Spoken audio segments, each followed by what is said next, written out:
रामचरितमानस के अनुसार 14 प्रकार के व्यक्ति जो मरे हुए के समान हैं। रामचरितमानस के ज्ञान के सागर के समान है। इसमें ज्ञान की ऐसी गुड बातें लिखी है जो हर व्यक्ति किसी को पता होनी चाहिए। मानस में ही तुलसीदास जी ने उन 14 प्रकार के व्यक्तियों के बारे में बताया है जो जीवित होने पर भी मरे हुए के समान हैं। रामचरितमानस के लंका कांड में 13वें दोहे के रावण और अंगद के बीच एक बहुत सुंदर संवाद है। उस संवाद में जब रावण अंगद को अपनी शक्ति के बारे में बताता है तब अंगद उसे धिक्कारते हुए कहते हैं कि वो तो पहले ही मरे हुए के समान है। तब अंगद उसे उन 14 प्रकार के व्यक्तियों के बारे में बताते हैं जो मृत ही माने गए हैं। अंगद कहते हैं, पहला वाम मार्गी, ऐसा व्यक्ति जो सारी दुनिया से उल्टा चले और जो हर चीज़ों में कमी निकालता है, वो जो परंपराओं और समाज के नियम को ना मानता हो और केवल अपनी ही करता हो। नंबर 2, कामी, ऐसा व्यक्ति जो सदा काम वासना के अधीन रहता हो, जैसे रावण के काम के वश होकर सीता माता का हरण कर लिया। नंबर 3, कंजूस, कृपण व्यक्ति जो केवल धन संचय में लगा रहता हो, जो व्यक्ति लोक कल्याण के लिए दान देने से बचे और सारा धन केवल स्वयं के लिए ही सहेज कर रखे। नंबर 4, अत्यंत मूढ़, ऐसा व्यक्ति जो मूर्ख हो और सही और गलत के बीच में अंतर ना कर सके, जिसके पास अपना विवेक ना हो और जो बिना सोचे समझे ना करने योग्य कार्य भी करे, जैसे रावण के हित अहित का विचार किए बिना ही माता सीता का हरण कर लिया।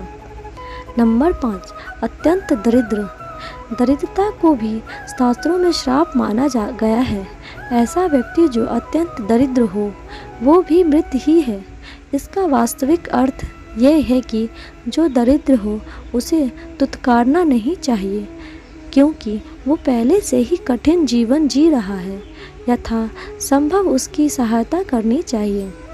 नंबर 6, कलंकित, ऐसा व्यक्ति जो अपने कार्यों के कारण बदनाम हो, जो घर समाज और राष्ट्र में कुख्यात हो, वो भी मरे हुए के समान ही है, क्योंकि कोई भी उसका सम्मान नहीं करता।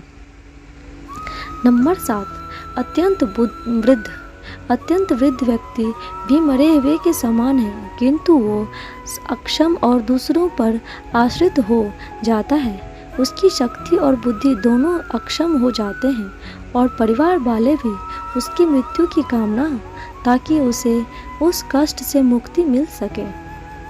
नंबर 8, सदा का रोगी, ऐसा व्यक्ति जो हमेशा किसी न किसी रोगी से ग्रस्त रहता हो, वो भी मरे के समान ही है। सदा व्यक्ति से घिरा व्यक्ति कभी जीवन का कोई आनंद नहीं उठा सकता और स्वयं ही मुक्ति का कामना करने लगता है। नंबर 9, सदा का क्रोधी, सदैव क्रोध में रहने वाले व्यक्ति की मति भ्रष्ट हो जाती है और वो सही और गलत में अंतर नहीं कर पाता। छोटी छोटी बात पर क्रोध करने वाला व्यक्ति कभी प्रसन्न नहीं रहता और उसका मन कभी भी उसके वश में नहीं रहता। वो दूसरों से अधिक स्वयं पर ही अहित रहता है करते। नंबर 10, विष्णु विमुख, जो व्यक्ति श्री हरि से विमुख रहता हो उसके जीवन का कोई भी महत्व नहीं है, क्योंकि श्री हरि ही भव सागर से तैरने वाले हैं। विष्णु द्रोही का कभी भी हित नहीं हो सकता और संसार में कोई भी उसकी रक्षा नहीं कर सकता। जिस प्रकार विष्णु द्रोही होने के कारण रावण भी अंततः मृत्यु को प्राप्त हुआ। नंबर 11, वेद और संतों का विरोधी, जो व्यक्ति वेदों और संतों का अपमान करता है उसका भी कल्याण नहीं हो सकता। वेद और संत दोनों समाज को सही मार्ग पर ले जाने वाले हैं और उसका विरोध कर को भी सुरक्षित नहीं रह सकता। नंबर 12, केवल अपना ही पोषण करने वाला। ऐसा व्यक्ति जिसके जीवन का लक्ष्य केवल अपने ही शरीर का पोषण करना हो, उसके जीवन का भी कोई मूल्य नहीं है। ऐसा व्यक्ति सदैव सोचते हैं कि हर चीज़ पहले उन्हें ही मिल जाए। वे कभी भी किसी का कल्याण नहीं कर सकते और ना ही उसका सभी कल्याण हो सकता है। नंबर 13, पर निंदक।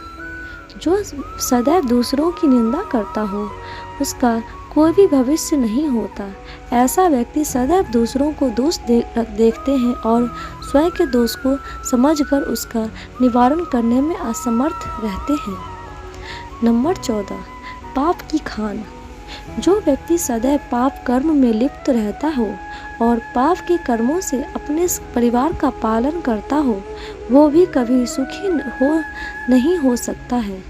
जो व्यक्ति अपने श्रम से कमाए गए धन को अपना और अपने परिवार का पोषण न करता हो, वो मृतक ही है। दोस्तों, कमेंट बॉक्स में ज़रूर बताइएगा और लाइक शेयर सब्सक्राइब जरूर कीजिएगा। थैंक